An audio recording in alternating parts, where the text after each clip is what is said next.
People kind of debate when the revolution itself started. Was it something ideological that happened, or was it really the first gunshots that started? But by 1783, so if you take the smallest view, 1776 to 1783, 7 years, it's over. And we want to step back and we see that there are now 13 colonies that are independent of British rule. They form themselves into a government. They draft constitutions, first the Articles of Confederation, and then later on a actual constitution, which is the basis of what we work with today. But we want to kind of step back and think, all right, what is significant about this? How does this revolution maybe embrace some of those Enlightenment ideals of using reason to break with the past and create a world that's better for people? And in what ways have we maybe overshadowed that or maybe celebrated it a little bit too much, in which case perhaps it isn't so revolutionary? Well, what is revolutionary about it is colonists overthrow the rule of an imperial monarchy. They replace it with a government that doesn't have a king. And for the 18th century, that is radical. And if you look at the ideas of John Locke or Rousseau that we dealt with last week, that's certainly in line with some of their thinking.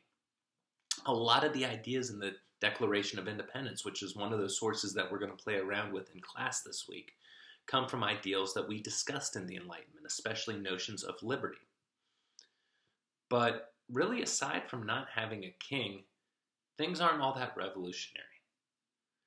Let's talk about two big ideas in that regard. One, property rights, and two, equality. Well, the first government that develops, which is called the Articles of Confederation, says that the government does not have the ability to tax its citizens. This, in some ways, is in direct response to the taxes that the British government had employed. But let's think about this for a second. People who had property before the revolution kept it. And in keeping it, they don't have to pay taxes. They don't have to pay the government for the right to use that property, which means that the people who own property, who own land before the revolution, are the same people who own it afterwards. And people who don't own it before tend not to own it afterwards. It's probably no coincidence that the individuals who established this government, the people who also write the Declaration of Independence, are men of property.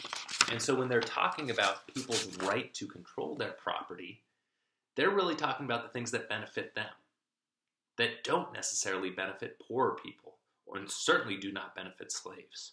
They want to keep the status quo. They just want the king off the top, and they don't want anybody taxing their property. Basically, white dudes control the land. They control its production before the revolution, and afterwards it's the exact same people.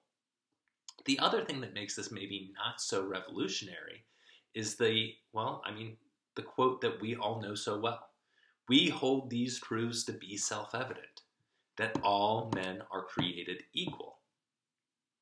Well, when that's written, probably 30% of the people living in the Americas are slaves of African descent. They're held as property. They aren't treated as equal. Think about this for a second. The dude who wrote those words owned slaves and fought against people who promised to free them. Add to that, women can't vote. Men who didn't own enough property couldn't vote. How is that a government of and for and by the people? In reality, about 15% of people who lived in the United States could then shape it and play a direct role in its government. In some ways, sure, this is a revolution of the mind. It changes the way we think and how we organize ourselves. It links to Enlightenment ideas that we can improve ourselves through reason. In terms of big changes, we get rid of nobility. There are some more rights put forward for women in terms of widows or daughters when it comes to rights of inheritance. Certainly, Americans come to see themselves as more equal to each other than they would have beforehand. And in the context of the 18th century, that's a pretty big deal. Ideas about property and equality from the revolution have evolved to become much more equal in modern day society, both in the United States and around the world. Revolutionary values, though, are really hard to maintain and live up with. And one of the things we would see if we were in an American history class is that while these ideals seem really great, they aren't held onto for a long period of time. So again, you should really chew on this. What's revolutionary? What isn't? Yes, these are some big steps for the 18th century, for the 1700s. But in the grand scheme of things, are they really? And how do they compare to the French Revolution that comes after it, and even more so the Haitian Revolution?